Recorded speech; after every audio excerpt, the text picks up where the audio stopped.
Përshëndetje të nderuar shikues, mirë se po takohemi së bashku në pjesën e dytë të emisionit IMAZH. Sot do të flasim për 20 vjetorin e sulmeve të NATO-s ndaj caqeve serbe që u shënua djem dhe populli shqiptar është gjithmonë falendërues për ndërhyrjen e NATO-s për të na shpëtuar nga ajo që u quaj gjenocid dhe krim kundër njerëzimit. Se si kujtohet kjo sot, do të flasim me dy të ftuar të cilët në këtë ditë kanë qenë në vende të ndryshme, por që secili ka një rrëfim. Me mua në studio janë Nusret Plana, ish ushtari i UÇK-s, gazetar, publicist, autori disa titujve rreth historisë së Kosovës dhe ligjërues në EP. Mirë se erdhe. Faleminderit, mirë se vjet. Dhe po ashtu kemi Ganimete Musliu, deputete e Kuvendit të Kosovës. Mirë se erdhe, Ganimete. Faleminderit për ftesën, është kënaqësi. Atëherë po nisim me ju, zotri Plana. Keni qenë folësi i parë i Radio Kosova e Lirë. Çfarë emocioni është të jesh folësi i parë i një radioje, do thotë në kohë lufte dhe të punosh në një terren lufte? Që them të drejtën, ka qenë privilegj të jesh folësi i parë i një radio të vetme të luftës së ushtrisë lirimtare të Kosovës. Në fakt, në 4 janar të vitit 1999, shtabi i përgjithshëm i ushtrisë lirimtare të Kosovës i pa të themeluar 2 institucionet e vetme informative, Radion Kosova Lirë dhe Agjencioni i Lajmeve Kosova Press. Këto 2 institucione informative kanë vepruar si 2 motra binjake deri më 27 mars të vitit 1999. Dhe me thonë, deri 3 ditë pas fillimit të bombardimeve të NATO-s, kur pushtuesi serb në bombardoi edhe me aeroplanet MiG në mënyrë që të na zhdukten nga faqja e dheut, sepse zëri i Radios Kosova e Lirë, respektivisht zëri i komandantit legjendar dhe mjeshari dhe i gjithë dëshmorëve dhe martirëve të kombit, ishte më i fuqishëm se ai luftë gjenocidale dhe ai tmerr që bën pushtuesi Serbine. Po, zotri Plana, të flasim dhe ndalemi që nga fillimi, që nga iniciativa për ta bërë këtë radio dhe që nga pengesat në për cilat keni hasur, do të thotë radio për të hapur ajo radio sigurisht është punuar edhe kohë më parë, ju keni qenë në një audicion përderisa është bërë për zgjedhja që ju t'jeni do të thotë folësi i kësaj radio. Po, e ka një histori shumë interesante themelimi i Radios Kosova e Lirë dhe i Agjencionit të Lajmeve Kosova Press, sepse përpjekjet e shtabit përgjithshëm të ushtrisë lirimtare të Kosovës kanë qenë që në fillim të luftës lirimtare, domethënë vitin 1998, të themelohet kjo radio dhe ai agjencion, mirë po për fatkeq në mungesë të kuadrave profesionale, në mungesë edhe të teknikës, nuk patën filluar së funksionuar deri më 4 janar të vitit 1999. Gjithsesi kemi obligim moral të falenderojmë përmes Radio Televizionit të Kosovës edhe këngëtarit mirënjohur shqiptar Ismet Bexhetit, i cili atë botë na e pat fal dhurat komplet teknike në Radios Kosova e Lirë. Ka qenë vështirë do të të kompletohet e gjithë teknika dhe gjithë ekipin. Tepër vështirë, me muaj të tërë, domethënë ka zgjatë ardhja e teknikës nga Kumanova në për Presheve, Gjilane, Rimanishte, Likovce, domethënë në pjesën e Drenicës, derisa ka arrit në malit e Berishës, përkatësisht në fshatin e ri që atëherë u quhej në Vasell, fshati Berish dhe fshati i ri janë shumë afër njëri tjetrit dhe aty është vendos, domethënë teknika e Radios Kosova Lirë ka fundi i vitit 1998, mirë po pengesat e shumta, mungesa e kuadrave kanë bërë që ne të fillojmë me 4 janar të vitit 1999, pengesa këto që për fat të mirë, gjatë 6 muajve së funksionorit të kësaj radioje, janë të kaluar janë të kaluar në mënyrën më të mirë të mundshme. Në herë krejt jemi vonuar për 6 muaj së funksionorit edhe atë 1 minutë krejt. Lajmet kanë qenë gjithmonë në orën 16. Gjithmonë në orën 16. Janë ndërprerë vetëm nga 1 prilli deri më 8 prill. Domethënë kur na kanë bombarduar më 27 mars, ne me 1 prill jemi detyruar të ndërprejmë programet tona, sepse thjesht kemi qenë të rrezikuar shumë, sepse i tërë arsenali i mundshëm i ushtrisë vrastare serbe është përdorur, është hedhur mbi ne. Zonja Musliu, po kthehemi 20 vite pas, dhe sigurisht është një emocion kur ndalim dhe flasim për kohën e luftës, më pastaj për jetimin e bombardimeve të NATO-s dhe gjithë ato çfarë ne kemi përjetuar si popull. Ju atë kohë që do të thotë nga familja, pse erdhej te ndarja e familjes dhe ku keni qëndruar ju? Faleminderit shumë, vërtet është kënaqësi që po i ngjallni këto tema dhe po lëni gjurmë për historinë tonë, sepse e falenderoj shumë Zotrin Plana që po bën të pamundurën që këtij vendi mi aloni një trashëgimi, me alo një arkiv të pasur me atë se çka ka ndodhur në Kosovë. Po unë kam qenë ndame nga familja, arsyeja ka qenë sepse unë kam qenë në studime në Prishtinë. Dhe isha studente e vitit parë, ndodhi që na i dogjën shtëpit neve në ofenzivën e shtatorit që i bike, që nifet si ofenziva e shtatorit në malet e Qiqavicës. Familja ime kishte kalu tashmon, ishte strehu në Vushtre, ndërsa unë isha në Prishtinë. Mirë po, për një periudhë, familja ime është kthy në Skënderaj dhe unë ende kam mbet Prishtinë me mesazhin nga familja që mos kthehem në Skënderaj sepse ata tashmë veç janë duke dalë maleve dhe nuk kemi mundësi me u taku. E ku keni qëndruar në Prishtinë? Unë kam qëndruar në Prishtinë, konkretisht në lagjen e Trimave. Ka qenë familja Bojniku, ajo e cila më ka strehu në atë kohë. Ishtë të afërm familjes apo? Absolutisht, unë në momentet ose në ditën kur ka ndodhur bombardimet e NATO-s, nuk e kam pas askënd familjes time afër. Kam qenë me familjen Bojniku, thash familjen e respektuar të Sherif Bojnikut. Mirë po në asnjë moment unë nuk jem ndi sikur e vetmuar atë natë, e kam pas mbështetjen maksimale dhe ngrohtësinë maksimale prej asaj familje. Gjithmonë me frikën se çka po ndodh me pjesën e familjes time. I vetmi kontakt që kam pas me familjarët e mi atë natë ka qenë motra e cila më ka thirrë nga Gjermania. Me shumë vështirësi e ka marrë lidhjen, edhe kemi fol vetëm 2-3 fjalë dhe më kujtohet si sot më ka thonë ai ka tutësh. Apo ki frikë, thash, jo, në realitet nuk kam pas frikë sepse isha vetun edhe kisha në aspektin familjare, kisha vetë shgajlën temë. Ata tjertë nuk e disha, a janë gjallë, a nuk janë gjallë. S'kisha asnjë informacion për ata. Mirë po, vetë fakti ato pak lajme që ka mëshmi me dëgju, pastaj deshte unë gjallë keni ndjenjë edhe frikës edhe mosbesimit edhe një shpresë e humbur edhe gjithçka tjetër. Atë natë, bashkë me familjen Bojniku, cilë të shfrytëzoj rastin në njëherë t'i falenderoj, për krejt çka kam bërë për mua në periudhën më të vështirë të jetës, bashkë me ta kemi dalë në lagjen e muhaxherëve, më kujtohet, e jemi strehu me një bodrum ku ka pas edhe shumë banorë tjerë të Prishtinës dhe ai kemi kalu natën aty gjithë bashkë. Pastaj lajmet për ata që i vritshin, do thotë ka qenë edhe vrasja e avokatit Bajram Kelmendi me djem, ka qenë një lajm shokues dhe thjesht se cili mendonte se ku edhe ka të orientohet. Kisha dilema nga njëherë se sikur isha bare e familjes Bojniku, por megjithatë unë asnjëherë nuk jam nda prej familjes së tyre, gjithmonë kam qenë e barabartë me vajzën e tyre. Unë edhe dje, kur u bë ora që po shënonte kur kanë filluar edhe bombardimet e NATO-s, pikërisht në atë kohë i mora në telefon edhe zonin Satber edhe Florën, vajzën e saj, sepse Agja Sherifi ndjeri tash nuk është më në këtë botë.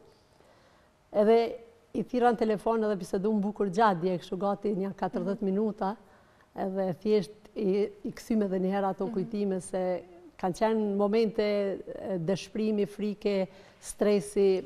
Pak kush ka mendu që ditën e ashme ose orën e ashme do ta mbjetoj dhe do t'jetë gjallë.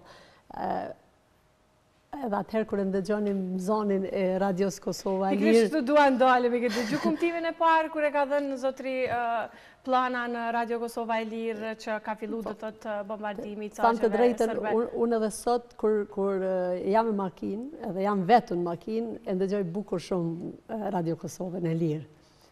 Normal nuk ka fjalët, është e pamundur me përshkruat momente dhe atë ndjenjë, po është mesazhi, do më thonë që u transmetoj këtë disa herë në ditë, ju flet Kosova e Lirë. Do thotë kur njerëzit nuk ishin shpresë se a do ta kalonin orën, këta dhashin një mesazh shpresës që po Kosova një ditë do të jetë e lirë dhe misioni do të përmbushet edhe amaneti i gjithë atyne që kanë shku do të realizohet.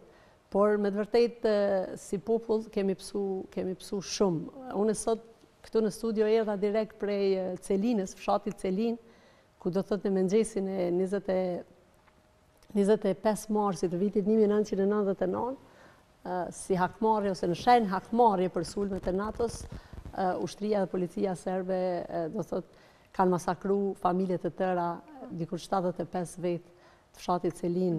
dhe thjesht shkosh atje ta vizitosh atë muze cilin ata me forcat veta e kanë ndërtu, ti shosh ato fotografi të cilat e pasqyrojnë më së miri timërimin edhe tmerrin që ka ndodhur në atë vend.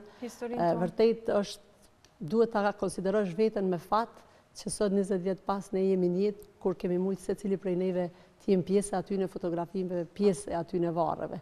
Ka dëshmitar të gjallë të asaj masakre dhe të masakrave tjera, sikur kanë mbetë si amanet nga Zoti, ndoshta që ta shpërndajnë mesazhin dhe tregojnë realitetin se çka ka ndodhur atje.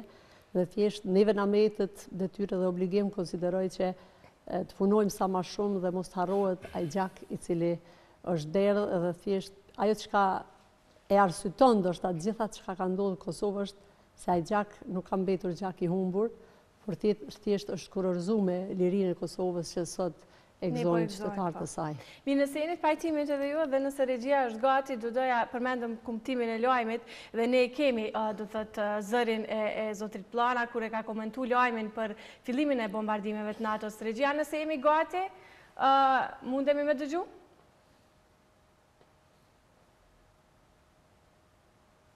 Nuk jemi gati. Mirë, do ta kemi pak më vonë, sigurisht derisa t'jenë gati edhe regjia. Zotri Plana na trego për këtë emocion, do thotë keni qenë ju ai pari, përmendi edhe zonja Musliu që edhe sot e kujton do thotë fjalin ju flet Radio Kosova e Lirë dhe momenti kur vetëm keni filluar dhe keni komentu lajmin që kanë filluar bombardimet e NATO-s. Radio në patën je krejt, veç Kosova. Që them të drejtën, tek të nesërm, domethënë me 25 mars, ne pikërisht në orën 16 i kemi dhënë lajmet e rregullta, por me 24 mars nuk kemi mundur ta japim lajmin sepse ju e dini që bombardimet kanë ndodhur në orët e mbrëmjes. Diku në rreth orës 20 të mbrëmjes, atëherë kur e kumtoi lajmin speakerja e radios së madhe, masakra e Krushës së vogël me 25-26 mars të Celinës, gjithandej Kosovës, në pamundësi që t'i hakmerrën ushtrisë ligjtare të Kosovës, barbarët serb janë hedhur mbi popullatën civile dhe për fatkeq mua më ka rahise që t'i jap shumë lajme të rënda, lajme trishtuese, por edhe lajme shpresdhënëse, sepse atë ditë që e kam paralajmëruar përmes valve të Radios Kosova e Lirë fillimin e bombardimeve të NATO-s, ne ushtrisë ligjtare e Kosovës, ne ushtarët e komandantë legjendare dhe mjeshari dhe i gjithë populli ynë i shumë vujtur dhe liridashës, e kemi pas bindjen e plot që liria është shumë e afërt.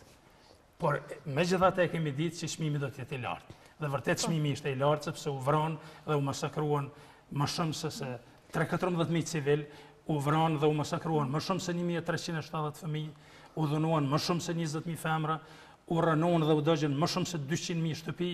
Domethënë dëmet ishin shumë të mëdha, por hakun barbarëve, ushtrisë vrastare serbe dhe ushtrisë ligjtare Kosovës, duke ju falendëruar përjetësisht miqve tanë, NATO-s e sidomos Shtetet e Bashkuara të Amerikës. Në fakt, edhe ky emision që na keni ftuar, që ju falenderoj shumë, është pikërisht në funksion të mosharrësjes së kujtesës historike, sepse lirisht mund t'ju them që e kemi një defekt si popull, kushtimisht po them gjenetik, harresën e kujtesës historike. Duhet që nëse historia harrohet përsëritet, kështu që nuk duhet ta harrojmë për të mos përsëritur më. Si është pritur përmendë Ushtrisë Ligjtare të Kosovës, si është pritur ky lajm në atë kohë dhe është menduar që do të zgjas për 7-8 ditë bombardimet? Jo, në asnjë mënyrë nuk është menduar që do të zgjasin aq shumë bombardimet, prandaj edhe është fat i madh që Ushtrisë Ligjtare të Kosovës e kanë udhëhequr ndjemt dhe vajzat më të zonjë të popullit tonë, djem dhe vajza që për asnjë moment nuk e ka kurshyer jetën, që tregon edhe bilanci i vrasjes së tyre drejt për drejt me ushtrinë dhe policinë serbe, i më shumë se 2000 dëshmorëve dhe dëshmorëve, sepse në asnjë mënyrë dhe në asnjë moment nuk guxojmë të harrojmë se populli shqiptar është populli i vetëm në botë që në krahasim me numrin e popullatës që ka heroina, domethënë ka gra, femna, motra, nëna shqiptare, heroina më shumë se çdo popull tjetër në botë. Ky është një fakt shumë domethënëse, domethënë thjesht ndjem dhe vajzat tona e bën të pamundur që ky popull të çlirohet gati pas 2 shekuj robërie. E bën një luftë pastër si kristali, një luftë pastër shërimtare, e bindën botën miqton, Bashkinë Evropiane, NATO-n dhe Shtetet e Bashkuara të Amerikës që të na vinë në ndihmë që nga 24 marsi deri më 21 qershor vitin 1999 dhe në fakt ushtria shqiptare e Kosovës ka qenë ushtri toksore e NATO-s, edhe pse jo e shpallur. Zonja Musliu, të rikthehemi prapë do të thotë atyre ditëve, nëse nuk gaboj ju keni qenë për një javë në Kosovë dhe keni përjetuar për një javë ditë do të thotë rrash bombardimet e NATO-s. Më pastaj si rrjedhi do të thotë rrugtimi juaj? Nga data 24 mars deri me 31 mars ne kemi qenë në Prishtinë. Domethënë kemi lëviz nga lagja në lagje, nga budrumi në podrum, Nuk ishte mundësia për të larguar? Nuk ishte mundësi për të larguar. Dhe ajo çka filloi tani të ndihej ishte edhe frika sepse harxhoheshin edhe rezervat e ushqimit. Do të kishe kujdes edhe kur ushqeshe, sepse u dashkemi mendu se çka do të ndodhë nesër. Dhe pastaj pas kalimit nga lagja në lagje, nga shtëpia në shtëpi, ne na erdh, si më thon, ultimatumi, kisha më thon, ose thjesht na erdh si urdhëres nga forcat serbe që ta lëshojmë lagjen. Dhe jemi nis nga Kodra Trima me një kamionet, jemi nis drejt stacionit Hekurudhor. Pastaj nga stacioni Hekurudhor në Prishtinë, ato kemi qëndru një natë, do më thonë jashtë. Edhe sot kur i shoh trenat më vjen kogja. Nuk e udhëtu më asnjëherë me tren? Udhtoj me tren zakonisht kur dal jashtë vendit, jo në Kosovë, po të them të drejtën edhe sot kur i shoh trenat më ngjallin një ndjenjë jo të mirë, sepse stacioni në trena në Prishtinë është pa mirimi. Një anë vujtja edhe trishtimi që po e lanë vendin edhe po ikun, një anë e shpresa që ti nëse hyp në qatë tren ki me pështu nga ekzekutimi ose masakrimi, mirë po mënyra se si vishin ata trena, se si u hapshin ato dyrë, se si u ngarkojshin ata qytetarë nga dera nga dritarja, se si u shtyshin me zveti se kusht hy për para, do thot ajo ka qenë një tmerr në vete. Dhe nga aty, pastaj kemi kalu për mes Fush Kosovës, e majnë mend edhe në Fush Kosovë na kanë ndalë, kanë fillu ka pak të kontrollojnë mrena për mrena trenit, dhe thjesht në Fush Kosovë na kanë sulmu edhe me gaz rrotësjellës kanë tentu me fut mbrana trenit. Zonja Musliu, edhe gjatë kësaj kohë, do të kësaj një javë të bombardimeve, ju nuk keni dëgjuar asnjëherë ndonjë lajm për familjen e juaj? Kishit brengën edhe të familjes në njëjtën kohë dhe kontakti jem i fundit thash me familje ka qenë natën kur ka ndodhur bombardimet me motrën. Edhe kam pyet a kiti ndonjë informacion për pjesën tjetër të familjes, gjë që s'ka pas, edhe unë s'kam pas asnjë kontakt me familjen time. Pastaj kemi kalu në Blac. Edhe në Blac dihet historia e Blacës, është një vend i cili nuk e di s'ka emër që mund ta emroj atë gjendje të rëndë që ka qenë në Blac. Do thot njerëz të trishtum, njerëz të cilët ishin nda prej familjes, njerëz të cilët nuk kishin ushqime, njerëz që nuk kishin veshmbathje, pleqt, smum, pa medikamente, fëmija, mjerim. Dhe ajo që ishte shumë e rëndë ishte pastaj trajtimin që ja kanë bë forcat maqedone, do thot policia maqedone. Momentin që ata tentojshin me ngjit lart në atë pjesën që u kanë si ma kodër, për me dalë në rrugë drejt edhe me ecë për Maqedoni, ata e lakshin atë pjesën që mos me mujt qytetarët më ngjit, me rshit në atë pjesën në përballë, edhe me ra poshtë. I kanë maltretuar në mënyrën më të keqe. Po foli gjithmonë për policinë dhe ushtrinë e Maqedonisë këtë rast. Dhe thjesht kanë nda familjet, kanë nda fëmijët prej prindve, por ajo që ka vlen me u vlerësu në Blac është solidarizimi i jashtëzakonshëm që ka qenë i popullit të Maqedonisë, popullit shqiptar të Maqedonisë, të cilët nuk kanë kursy asgjë nga vetvetja për me ushqy atë popullat që ka qenë në mjerim në Blac. Pavarësisht që ata janë mundu me gjitha forcat që të sjellin ushqime, veshmbathje në Blac, ka qenë e pamundur që të mbulojnë nevojat e gjendjes që mbretëronte aty, por megjithatë solidarizimi i tyre ka qenë i jashtëzakonshëm. Kërkesat e tyre kanë qenë shumë të mëdha që mi marr qytetarët nëpër shtëpitë e veta, mirë po e kemi pas pamundur që të kalojmë përmes pikës kufitare, atje që ishte Maqedonia. Na ishmi poshtë në luginën e mjerimit, mi thonë asaj të Blacës, edhe ishte trishtim kur ishe vargun e makinave të cilat ishin nisë prej Prishtinës me makinat veta dhe në mënyra të ndryshme për të largu prej Prishtinës. Ata që ishin më të vjetër e përjetojshin pak më ndryshe, sepse e kishin jetu, ndoshta dhe kishin të afërm që edhe ma heret ju kish dash me u largu prej atë dheut. Na si të rinj, ndoshta e kemi përjetu atë hjekën ose vujtjen ose sakrificën e qastit që e kemi jetu. Për mu ka qenë 2 herë ma vështirë vetë fakti që jam nda nga familja dhe thjesht në një farë mënyre u bona dikur e njëjtë edhe vazhdova me ecë mas turmës, sepse jo edhe ata tjerë që ishin aty kishin ndonjë shpresë më të madhe. Çfarë mendoje gjatë asaj kohe, zonja Mësia? Mendoje gjithmonë për familje, mendoje që do të kthehesh prapë në Kosovë? Kisha momente të ndryshme, të tham të drejten, ka pas momente të ndryshme, ka pas momente që, këmë thonë, në rregull, ata janë vrarë gjithë, duke pas parasysh që familja më ka qenë në Drenicë. Këtë mendim e kemi pas? E kumë pas, më të shpeshtin mendim e kumë pas që s'kam i pa më asnjëherë. Dhe ka qenë e rëndë, edhe prandaj thash, ka qenë një moment kur unë e kam di vetëm veç të jetë mas turmës pa pas ndonjë mendim tjetër për vetën. Kështu që ka qenë një moment që është i rëndë me përshkru. Mirë, nëse jemi gati përmenda pak më herët, do thëtë videon me kumtimin e lajmit për fillimin e bombardimit NATO-s, atëherë po e shohim, po e dëgjojmë bashkë dhe rikthehemi sërinë në studio. Të dashur dëgjues të Kosovës së Lirë, mirëdita. 8 shtete anëtare të NATO-s filluan sulmin kundër Serbisë. Fjalim historik i presidentit Clinton. Sulmet e NATO-s janë ndërmarrë nga bazat ushtarake të Italisë dhe të Adriatikut. Kryeministri shqiptar Pandeli Majko ka deklaruar: në Ballkan, çmimi i paqes është lufta. Luftime në shumë fshatra të Anadrinisë, po granatohen fshatrat Krushe Madhe, Studençan, Reti, Opterush, Samadragj e Dobërdolan. Formacionet luftarake të ushtrisë çlirimtare të Kosovës po bëjnë rezistencë të fortë në të gjitha vend pozicionimet e tyre. 8 shtete anëtare të Aleancës Veriatlantike kanë marrë pjesë në sulmet e 24 marsit kundër caqeve të ushtrisë serbo-jugoslave.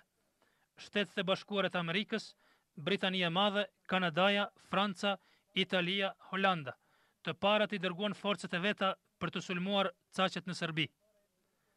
Në sulmet e para janë goditur bazat mbrojtëse kundër ajrore serbe, depote armatimit të rëndë dhe qendrat komanduese e të komunikimit.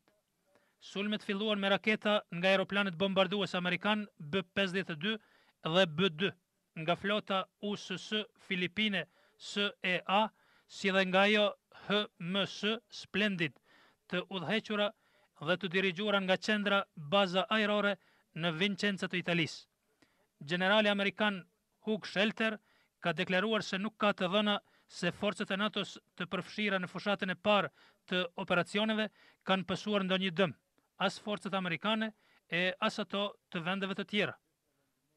Pas fillimit të sulmeve ajrore të NATO-s mbi caqet ushtarake serbe, presidenti Clinton mbajti një fjalim historik para Kongresit Amerikan. Duke falendëruar për krahjen e kongresmenëve të 2 partive në Kongres, ai shpjegoi para tyre dhe gjithë popullit amerikan arsyeshmërinë e përdorimit të forcës së NATO-s kundër agresorit serb, si edhe të angazhimit të ushtarëve amerikan në këto sulme. Presidenti Clinton deklaroi se veprimet e tashme kundër agresorit serb, i cili po zbaton ofenziv shfarosëse kundër popullit shqiptar në Kosovë, janë më pak të kushtueshme e më pak tragjike se sa që do të ishin nëse do të tolerohej edhe më tej politike e tij.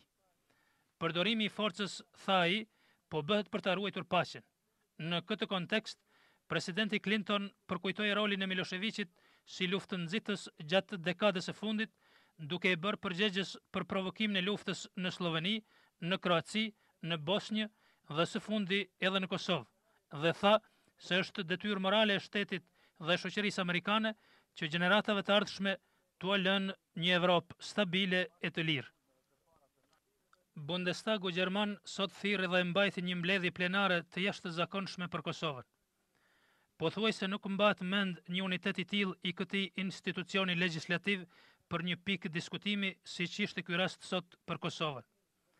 Në një diskutim shumë të mirë dhe të arsyeshëm, ministri i mbrojtjes Rudolf Scharping e arsyetoi nga aspekti politik, ushtarak dhe humanitar sulmin e forcës ajrore të NATO-s mbi objektet luftarake rënuese dhe objekte tjera të Serbisë, të cilat prodhojnë material lufte.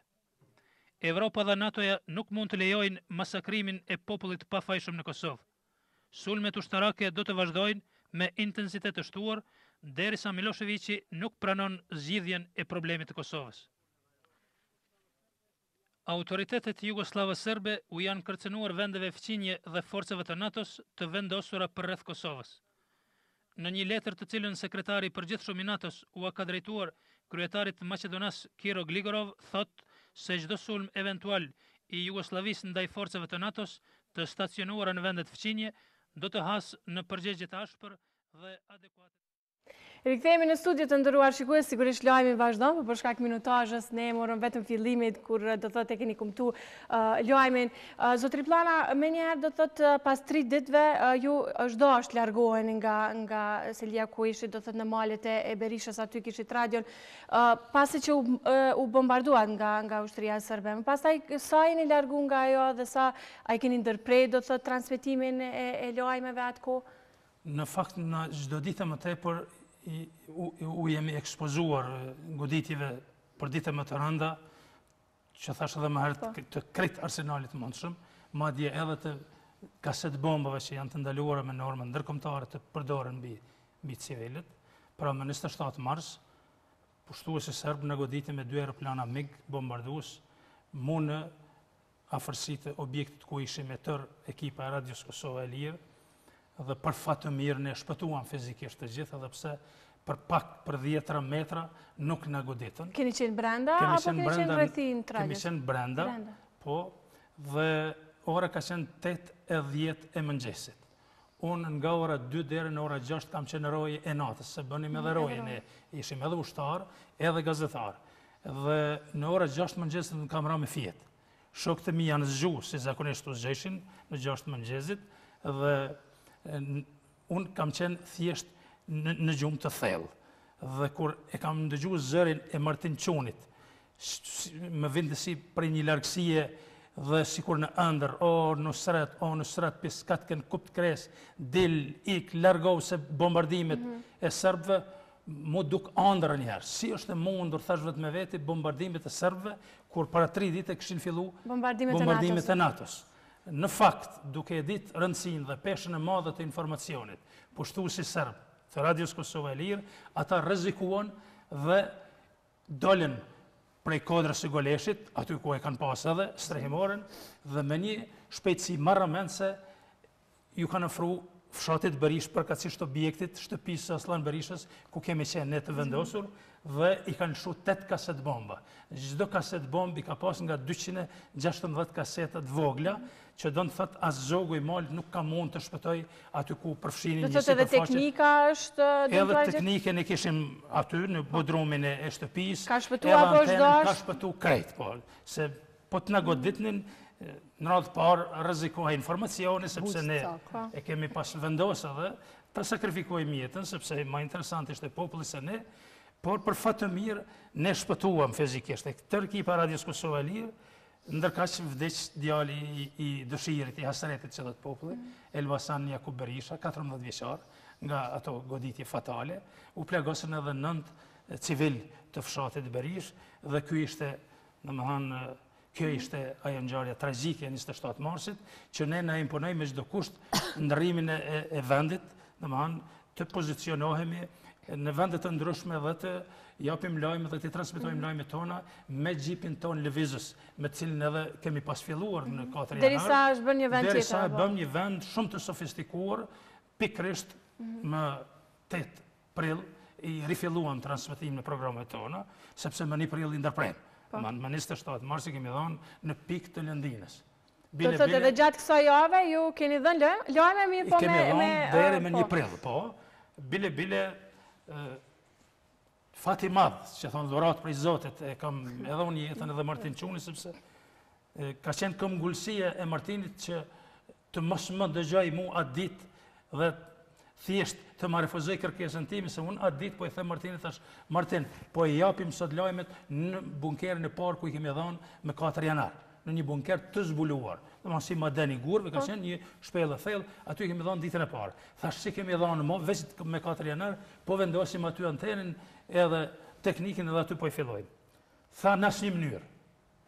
Pse hista zban, aty ku njëherë e kanë identifikue Serbët, ushtria serbe nuk bën në asnjë mënyrë me rregullat ushtarake të jepin lajmet prapë aty. Edhe mu duk pak absurde kjo, ky arsyetimi i Martinit, por për fat të mirë, dikon as 100 metra më larg e kemi dhënë vetë që mi hyp në një san, në një mullar të sanës, e kemi qitë antenën dhe aty e kemi improvizuar me një nylon vendin bile binte edhe shi, dhe aty Martini më ka thënë thjesht filla në ora 16. Si kum fillunë të them ju flet Kosova e lirë, bash në ata sekonda ka ra mira hedhse 120 mm, domethënë i kalibrit më të rëndë mundshëm, mu në bunkerin e radios Kosova e lirë. Aty ku ju insistoj që të bëjnë lajme. Po, më pas në dëgju Martini, thjesht unë edhe Martini, edhe Fatmir Dugolli, që ishim 3 vetë atë ditë, se nuk do ishim me rreziku ekipa tjetër, vetëm 3 vetë, sot nuk do të ishim heq. Por megjithatë do t'i mbetem borxh, kërkoj falje nderuara Aida, bashkëshorët e stime, bashkëkohëtarës time të jetës, e cila është shumë meritare për krejt rezultatet dhe sukseset e mia. Në atë ku e dje, ku e kje familjen? Po pikërisht këtë deshta ta them se këto rrëfimet që na interpretoj dhe na i komentoj Gonja, më ngjallën edhe mu emocione të tregoj edhe unë diçka për Zelfi e planën për bashkëshortën time, e cila nuk e ka pas as pak të lehtë të qëndrojë në Prishtinë, në katin e 10, në banesën tonë në Aktash, mu atë kohë kur edhe filluan bombardimet e NATO-s, kur ne ekipa Radios Kosova e Lirë dolëm publikisht me emra dhe me mbiemra, me uniformë të ushtrisë shkrimtare të Kosovës. Realisht Zelfi e plana ka qenë në ankth, në stres, në frikë të madhe që po masakrohet çdo ditë. Çdo ditë ka prit masakrimin e mundshëm të saj dhe të Teutës, vajzës tonë atëherë të vetme, 2 vjeçare, por duke ju falendëruar kojshive, shokëve, miqve tanë, ata kanë pas një kujdes të jashtëzakonshëm. Ja kanë përgatit një derë të blinduar Zelfis, se e kanë ditë mirë që është shumë e rrezikuar, edhe ja kanë që ushqimin, qumshtin, deri në maj të vitit 1999, kur ka shku në shtëpinë e profesor doktor të ndjerit Sami Peja, e falenderoj publikisht edhe djalin e tij Blerin Pejn, që kanë pas një kujdes të jashtëzakonshëm ndaj Zelfis dhe Teutës, dhe pastaj në maj të vitit 99 kanë kaluar. Po ju i kishit këto informacione se ku janë? Jo, unë absolutisht nuk kisha informacione se na u ndërpren. Domethënë me javë të tëra na u ndërpren lidhjet dhe për fat të mirë ajo shpëtoi. Domethënë pas Teutës e kemi dhe Rinesën vajzën tonë të dytë, po ajo është e pasloftës. Mirë, po ndërprej edhe po gale. Sepse kemi edhe një kronikë. Një insert para kronikës, ndoshta që besoj që ja vlen me përmend, ka qenë një moment i veçantë. Momentet kur ne kalonim nga lagja në lagja dhe u kthym përsëri në kodrën e trimave në shtëpinë e Shërbënikut, po. Edhe në atë kohë vjen një polic i cili jetonte në lagje, domethënë ishte serb, ku na aty afër lagjës, edhe vjen edhe na thot sonte krejt do të vini në shtëpinë time se unë po duam ju mbrojt. Tash na ishim në dilema, a me shku, a mos me shku. Do thot, i tham atij që do të vim. A me i besu apo jo? Po, pikërisht na si besoj shumë, edhe ram në dilemë gjithë shtëpia të e kthyer njëri tjetrin se çysh me vendos. Edhe në fund, me që shkun shumica lagjës nuk desh të munda edhe na dhe shkum atje. Ishte interesant se na ulëm në atë shtëpinë e tij, që na strehoi kënse në shtëpinë e tij. Edhe ai gjatë gjithë kohës ishte me uniformë, edhe kishte një kalashnikov në dorë dhe kishte edhe një shishe të rakis. Edhe rrinte nder si kështu pak si provokativ, edhe ju thoj ke fëqinjeve atë, do thot, ju mos u frigoni, juve nuk kam ju nguc askur sante, po veç mos merrni njerëz që nuk janë të këtujt, për shembull njerëz nga Drenica. E tash unë ndisha veten keq se u frigojsha që mos po m'identifikon që unë jam pikërisht nga Drenica edhe po psojnë gjithë prej meje. Edhe unë kujtohet si sot vajza e Agjës Sherif Flora më ka shtregu dorën, e kisha afër, edhe kemi tejkalu atë moment, po ajo që më ka bërë shumë përshtypje ka qenë se unë edhe gjithë ne që ishim aty, e vrejtëm që tashmo policia e Serbisë e ndinte shumë frikën. E ndinte frikën në të ushtrisë shkrimtare të Kosovës, po edhe të NATO-s. Ja nisi edhe po i ofendon sekretarin e shtetit amerikan atëherë Madeleine Albright e Clintonin me emra, i ofendoi në mënyrat ma të poshtra, duke ju ngjit emrat e shtazëve, edhe krejt në fund tha, a di qysh tha, unë pjuru juve dhe ju rumni mu, tha se mune me ardha ta të malit. Në di tha që këtu prej neve për ilagjës nuk ka thanë mal, po vinë tha atë malit edhe mund me na bona i sen. Edhe e kemi kalu atë natë, nuk e di që kemi kalu ashtu derit nesërmen. Kemi prit me padurim me ecë në shtëpi, po ka qenë interesant se të nesërmen na kanë qitë prej shtëpia. Edhe kur ka ardhur pikërisht i njëjti polic, nëse s'gaboj ka pas emrin Mishka i thoshin, po më kujtohet shumë zonja shtëpisë të Zesat Ber, ju pa drejtu në mënyrë shumë direkte edhe na u frigun pak se që po reagon ajo, po ma hupi durimi se u bën u lodhëm. Tha, ndëgjo tha Mishkë që po të thamë. Unë tha, kur s'kam besu që ka më bo më luft, kërkun në botë, e aq më tepër të na. Tha, po ku mendu vetë me vete, tha, si plake vjetër që janë, tha, ku mendu që edhe nëse bëhet luft në herë, ka më bo luft kompjuterike. E kësi luftet, tha, të poshtër, kësi luftet pest, me vra gra e thmi, tha, këto e bëni veç jo serbë.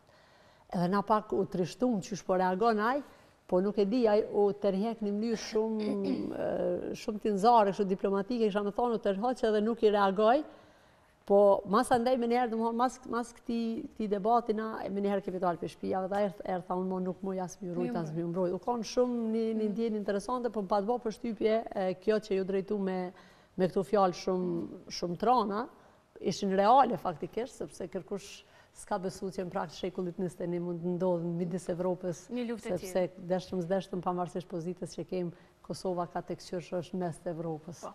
Nduhet mi ndërprej edhe për pak minuta, sepse do ndjekim një kronik.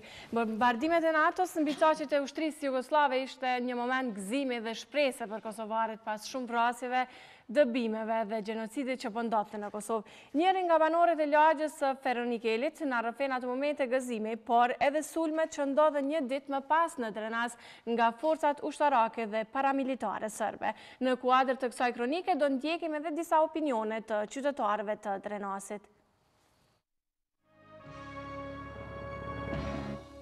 Dhe përsëri njoftomi se sapo kanë filluar sulmet ajrore të NATO-s ndaj objektivave serbe ushtarake. Fillimi i bombardimeve të NATO-s mbi forcat serbe për të gjithë ishte konsideruar një shpresë për jetë dhe për lirinë e vendit, pasi që në Kosovë po ndodhin krime kundër njerëzimit. Ndaj dhe Aleanca Veriatlantike nuk qëndroi duar kryq dhe pikërisht në mbrëmjen e 24 marsit të vitit 1999 lëshoi bombat e para. Edhe Shefqet Kadishani, banor i lagjës së Ferronikelit në Drenas, me emocione kujton ato momente kur NATO-ja filloi bombardimet mbi caqet e ushtrisë jugoslave, e cila po terrorizonte popullin e Drenicës dhe Kosovës në përgjithësi. Ai rrëfen se atë natë posa kishin dëgjuar detonimet e NATO-s, kishin përjetuar momente gëzimi dhe shprese me banorët e lagjës, por shumë shpejt ai gëzim ishte shndruar në makth dhe tmerr për ta, sepse ushtria dhe paramilitarët serb kishin hyrë në lagje duke rrahur, vrarë dhe duke dëbuar gjithë banorët në mëngjesin e 25 marsit. Tu kam jetuar 84-sh. Kam qenë punëtor i Ferronikelit. Kështu që 24 marsin e kemi përjetuar si datën më të gëzueshme. Gjithë që tu kemi brehorit lagja, kemi qenë bashkë kur kanë ndodhur bombardimet. Mas asajna, do më mas një ore se kazerme kryesore ka qenë këtu forcave sërbe. Kanë ardhur, na kanë rrethu neve këtu me tonke, me autoblinda, veç na e dim çfarë rasti tron kemi përjetu deri në mëngjes, edhe na kanë dëbu për këtyshit. Si konstancë të na rrat, dikon e kanë rrat, dikon e ne kënena, me fëmijë mu kanë dashur me më këtu me pushkatu, ka ardhur një oficer, po fëmija mi kanë dalë përpara, këta tonë, Elbasani paka shumë e kuptoj këtë gjuhën sërbe, ka dalë një punëtor manalt atje, një Imer Halile, një social punon, edhe e kanë thirë qëtu i ka dëgjiva mo, e kanë ra, me ka vëllak shumë Ferroniklit trasha, në qatë moment unë e kam dalë. Kadishani po ashtu thot se ta lije shtëpin dhe të ikje me familjen e përmale dhe fshatrat e Drenicës ishte e vështirë, sidomos kur edhe në ato vende kishte parë krimet serbe mbi popullatën civile. Ashtu kem mendu, po ndodhi e kundërta me vërtet, ashtu si stoni ju, prej gëzimit, na rrethun me tanke, me autoblinda, me veç për që momentin kur për na po shkatojnë, ashtu me angth. Në mëngjes na për zonë ka hura 6 gjithë. Këtë lagjen e kanë përzon, të i rahet, në kanë qute poshtë, për pjetë vishin, me praga, me pa ndërprej, me tanke, me vishin këtu në Feronike, këtu ka qenë kazerme e madhe. Vetë qashtu qëshin a konë, thot, dilni jetë, edhe une e mendova ato, po fëmija mi dëllën për para, të nga po shkëtojnë të babë tambe. Në atë moment ka dalë një kojshima në të tjefësi jonë, me kësyra edhe ka po. Po ja ka dëgjeva mo, e kanë ra, veç një maj forë që njeri u s'kesh. Në atë moment e kom dalë me fëmi, jem bashku me këtë lagjen, kemi shku të poshtë, tanke, auto blinda, këtë. A i shtonë se në fabrikën e Feronikelit, ushtarët dhe paramilitarët serbë kishin maltretuar dhe vrarë shumë civil, që janë sjellë këtu në furat e kësaj fabrike, e që shumë prej tyre prej atëherë nuk janë gjetur më.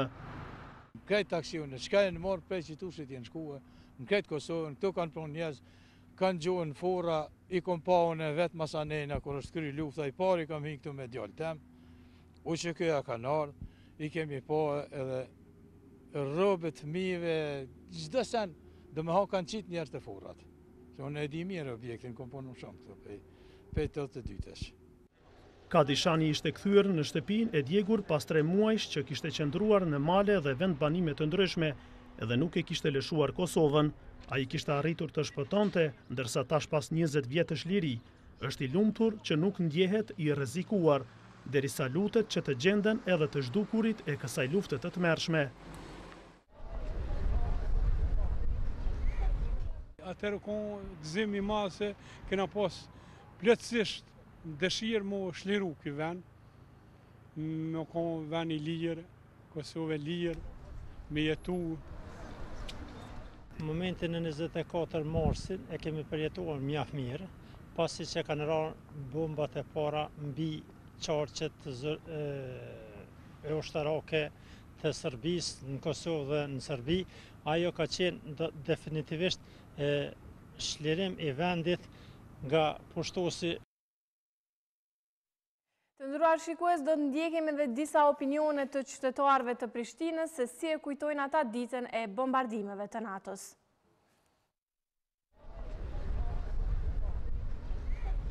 Atëherë konë gëzim i madh se kena pas plotësisht dëshirë mu shliru këj vend, me konë vend i lirë, Kosovë e lirë, me jetu.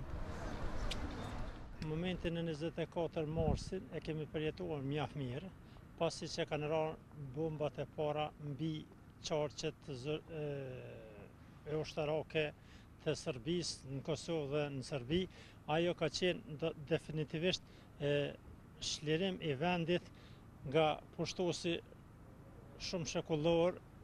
Ajo ka qenë një sjarreq i madh për mjedisin ton dhe për shlirimin e vendit ton. Nësia ma ka qenë mësisht të faktorë ndërkombëtar edhe Shtetet e Bashkuara të Amerikës, na nuk ishim këto. Jetën teme, kur ma mirë nuk e ku mi vetën që e ku mi për bombat e para kur kanë ra për shlirimin e Kosovës. Për një teme zënë matë në malë nuk më pasë. Për momenti u konën, për ne u konë mjekëpritje.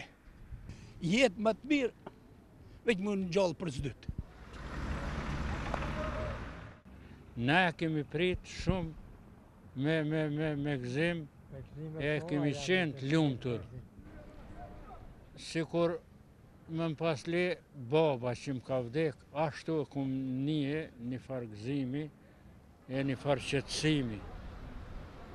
Kum qenë të shtëpia në Bardhim konën, kur kanë ardhur herën e parë prej Shqipërisë, aeroplanet e kanë bombardu këtu këtë antenën e Goleshit. Për herë të parë saj, bëllëm një gjallë vëlla them, thash, ka bombardë kështu, tha, NATO tha bombardoj. E qysh gëzim më të madh e më të mirë, nuk e di qysh, më spari, si pikë spari, falenderoj Amerikanët, Amerikën. Momentin e kemi përjetuar. Si duke kishim probleme teknike na është nga tru kronika, për derisa nësë është gati gjatë emisionit, sigurisht do ta transmetojmë në minutat në vazhdim. Zonja Muslie, po ndalën as sërish të familja, sepse më pastaj nga Blaca ju keni shku në Stankovec dhe nga Stankoveci keni udhtu për Gjermani atëherë, ku keni pas të thot një pjesë familjes ka qenë motra. Kur jeni ritaku me familjen e juaj pas sa muajsh? Unë me motrën jam taku në Stankovec, pjesëtari pari familjes, do thotë që ka ardhur nga Gjermania, ka ardhur dhe më ka gjetë mrena në kampin Stankovec. Thash në mesin e krejt aty në shatorave, edhe gjithë asaj populate ka qenë ndoshta edhe intuita, edhe gjaku, edhe gjithë shka mundesh me qujt, edhe është kanë, vish kur është fut në shator dhe më ka gjetë, ka qenë emocioni pa përshkrum. Pastaj unë të nesërmen kam udhtu për Gjermani me transport të organizuar prej shtetit Gjerman. Sepse vetëm në orientim e disha që e kam një motër dikun, edhe ajo është në Gjermani, për pjesën tjetër të familjes nuk e disha ku janë. Po më vërtet e disha vetëm pjesën e familjes që e kisha në Gjermani, që ishin 2 motra dhe vlla në Gjermani, ndërsa për pjesën tjetër nuk kisha nuk shpresojsha që e kanë mbjetu luftën. Edhe atëherë orientova ka Gjermania me që na dhashin mundësin me shku dikun, edhe nesërmen që e takova motrën unë nisa për Gjermani. Pastaj edhe atje e kum pas një fat jashtëzakonshëm, se pavarësisht sfidave që i kum kalu një jetë, gjithmonë e falenderoj Zotin që më kanë taku me njerëz të mirë, edhe atje më ka marrë një familje gjermane, që ka qenë familja Manske Walter, edhe më kanë majtë në familjen e tyne si kur fëmijën e tyne më kanë trajtu me kujdesin maksimal, sepse kam pas parasysh që kem traumat luftës e gjana tjera, por janë kujdes për mu maksimalisht dhe kam kalu jashtëzakonisht mirë si në familjen time. Kur jeri taku në familjen? Unë mund të thamë që babën tem se kam taku më asë njëherë. Hera fundit që kam taku ka qenë 8 marsi vitit 1999, kur ne jemi da në Skënderaj, dhe unë kam marrë për Prishtinë. Ata pastaj kanë dalë në për malet e Drenicës, në drejtim të Shqipërisë. Babën tem e kanë sfidu njëherë edhe kanë shti në radhë me pushkatu edhe në Izbic, masakra Izbicës kur ka qenë. Këto informacione pastaj ku marrë mas luftës. Baba em ka qenë i paralizum edhe kanë bajt me një kolic tipike të punës, e ka bajt motra me fëmijët e saj deri në Shqipëri. Pastaj prej Shqipërisë, domethënë kur e vendos në Shqipëri, në aton kufinit, edhe sot thamë se si është Katandis atje, babën tem e kanë qunë në Sarandë, për shërim tek Spitali Ushtarak. Gjitha e rrugë që ka qenë me ato vujtje dhe ato lëndime që i ka pas, ka qenë ma shumë se maltretim. Pastaj pas shlirimit të Kosovës, motra kthehet me gjithë babën dhe fëmijët e saj, edhe pse njëherë ishin nda gjatë rrugës, bashkohet me fëmijën në Shqipëni, kthehet në Kosovë, takohet edhe një motër tjetër në Kosovë, takohen ata 3, dhe pastaj në vitin 1999, baba em vdes. Ju nuk keni pas mundësi do të riktheheni nga Gjermania në atë kohë me një pas shlirimit? Shteti Gjerman nuk të ka leju me u kthy të paktën ata refugjat që i ka marrë prej kampeve të refugjatëve, i ka kthy në mënyrë të sistemuar, që unë jam shumë i njohëse, sepse ata kanë parapas shumë mirë që Serbt kanë mujt me minu terrenin edhe hapësirat, fushat, rrugët e Kosovës, edhe ata nuk kanë dashur që gjithat sakrificë që e kanë bërë për neve, gjithat mund, tash që na të kthehemi edhe të vritemi në liri. Unë me njëherë pas shlirimit Kosovës, do thotë mas 18 qershorit, sepse në Skënderaj data 18 qershor nifet si data e shlirimit, dhe thjesht unë kam bërë kërkesën në mënyrë zyrtare që të kthehem për Kosovë, por procedurat që kanë qenë të shtetit Gjerman nuk ma kanë leju që të kthehem më shpejt. Fakten e ka marrë lajmin që familja është ndoshta mirë, ka përjetu do të shlirimin e Kosovës, ndoshta këto kanë qenë të rëndësishme për të. Tash unë nuk isha dashur të lidha shumë në aspektin personal të pas parasysh se çka ka përjetu populli i Kosovës përgjithësi, por mendoj që baba jam nuk e ka merituar një vdekje të tillë. Të pas parasysh që ka qenë një prind i cili ka sakrifiku të mërësisht shumë për fëmijët e tij, duke pas parasysh që nana jam ka vdek shumë herët, kur ka vdek ajo unë kam pas veç 1 vjet e gjys, dhe thjesht na ka rrit me shumë mund edhe sakrificë, dhe ka ndërtu edhe një streh ose një kasol për neve një shtëpi, Dhe thjesht të kthehet në vitin 1999, ta gjanë shpinë e rënune dhe fëmijët të shpërndan në përbot për disa edhe ndoshta kohë gjatë ka pas që se ka ditë fare se kuj ka, dhe të vdes të paktën pa i taku fëmijët e vet, nuk ka qenë fare e lehtë. Jemi krejt në minutat e fundit dhe sigurisht është duhet gjatë me folë për luftën dhe na duhen orë të tëra, ndoshta dhe nuk e përfundojmë atë se çfarë kemi përjetuar. Zotri Plana, pëndalemi tek libra cilat ju do thot I keni botuar, libra cilat përshkruajnë do thot historinë tonë, nëse nuk apo janë vitet 97, 99. Na trego pak se çfarë ke përmbledhur dhe sa ka qenë vështirë për ty me I siguru do thot gjitha këto informacione cilat I keni në shkrimet e juaja? Në fakt pak nuk ka qenë e lehtë, sepse ky libër për cilin po aludoni ju të flasim, tashmë I gjithë opinioni shqiptar dhe ai evropian mbar botëror, sepse vetëm në Afrikë nuk është promovu. Është në gjitha bibliotekat botërore. Në gjitha bibliotekat evropiane dhe botërore, dhe pa modesti mund të them që është libri tash për tash më I promovuar në botë, sepse është promovuar në më shumë se 60 qendrat më të njohura evropiane dhe botërore, por ky libër përshkruan në mënyrën më argumentuese dhe më shkencore periudhën e tragjedisë shqiptare midis viteve 1844-1999 dhe aktualisht është I ilustruar në 9 gjuhë botërore.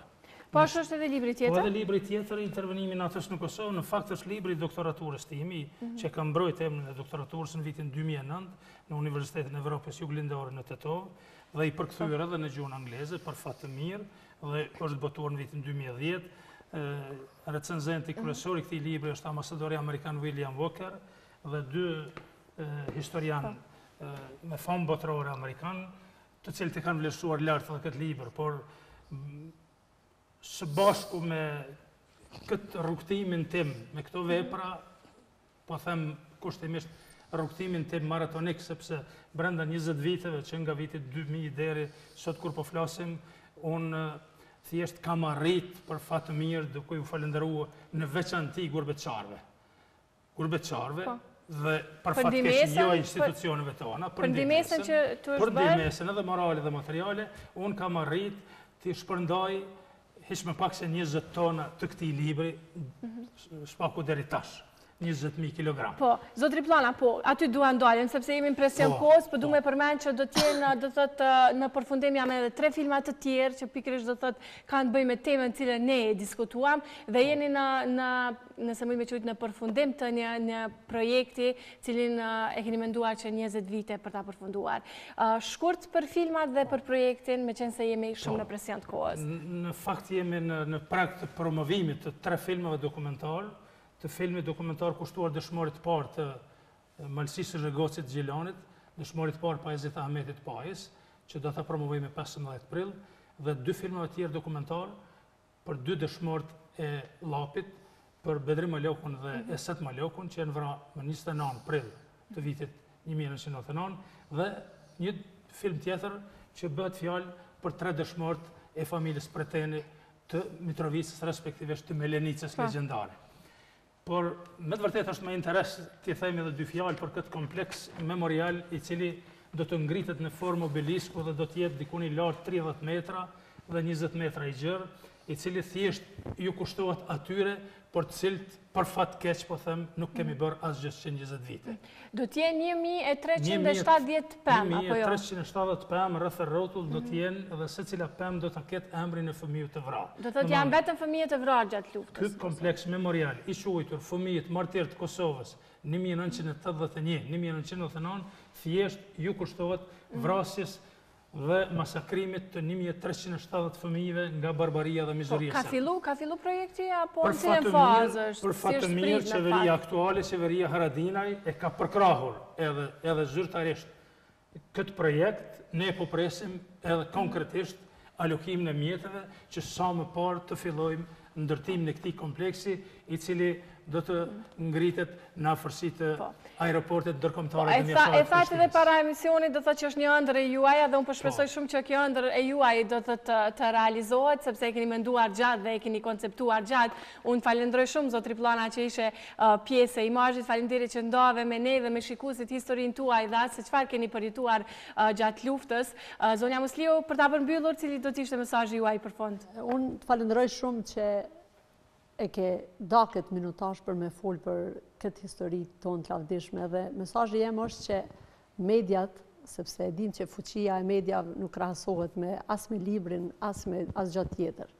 Dhe aty ku nuk mund depërtoj njeriu vetë personalisht e fizikisht depërton media. Media ta bëj punën më të madhe dhe të sjell në kujtesë historinë tonë të lavdishme, sepse ne kemi një gjeneratë e cila ka lind në luftë dhe mas lufte, e cila pak është prek nga ky emocion edhe nga kjo vujtje edhe nga kjo histori dhe thjesht unë konsideroj që ne duhet të sjellim më shpesh në ekranet tona, në shtëpitë tona këto ngjarje për të më ditë më shumë vlerën e lirisë, për me dashur më shumë njëri tjetrin ashtu siç e kemi dashur në luftë dhe thjesht për me punu më drejt për vendin tonë.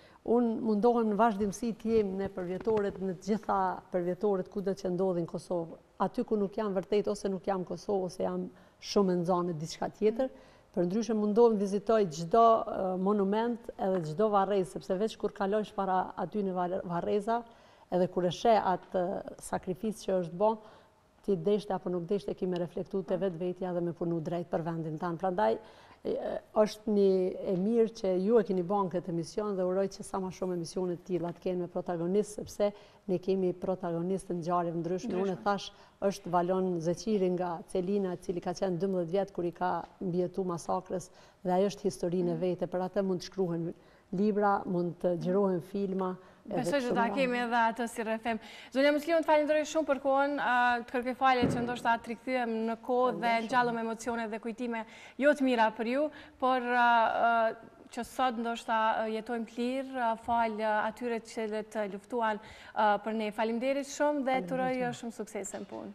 Shëndet. Krejt në përfundim një falenderim edhe dizajnerit të kësaj maketet mrekullueshme, profesorit Rezard Galica dhe arkitektes Leona Mahmuti. Faleminderit shumë, suksese. Të nderuar shikues, këtu po e përfundojmë emisionin për sot. IMAZH vjen sërish nesër dhe do të jemi bashkë. Deri atëherë mirëmbëjtje dhe ju lë dhe me tutje me programet e Televizionit Kosovës. Natën e mirë.